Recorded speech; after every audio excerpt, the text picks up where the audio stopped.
আরে, তুই এই অবেলায় হঠাৎ কি মনে করে এলি? আরে বলিস না আপু, বেড়াতে এসেছি এমনি। আমরোসের জন্য খুব মন জ্বলছিল, আর তোর পিচ্চিটার জন্য খুব মন জ্বলছিল, তাই এসেছি। কেমন আছিস? এই তো, আলহামদুলিল্লাহ ভালো আছি। আয় ভিতরে, আয় ভিতরে আয়। ও আচ্ছা।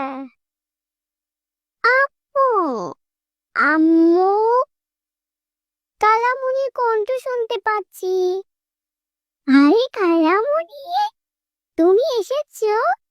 আমি তো কালকে তোমাকে স্বপ্নে দেখেছি।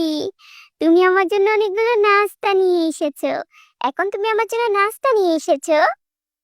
হ্যাঁ, তোমার জন্য অনেকগুলো নাস্তা নিয়ে এসেছি, চিপ নিয়ে এসেছি, চকোবিন নিয়ে এসেছি, আরো কত কিছু।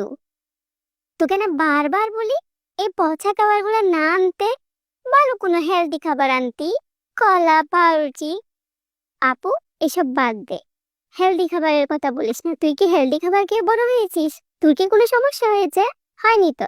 ছোট বাচ্চা এগুলো খাবে, সমস্যা নাই।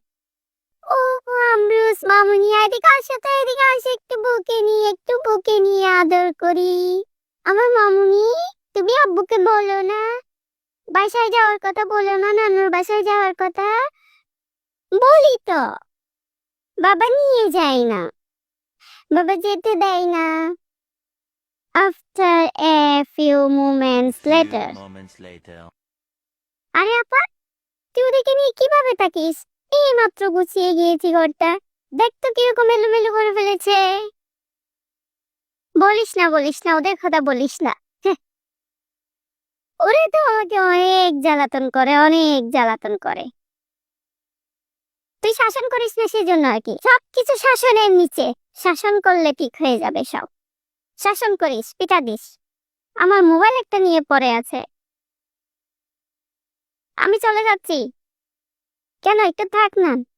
না না না, টাকার কথা বলিস না। আর কিছুক্ষণ থাকলে তো পাগল হয়ে যাবো আমি।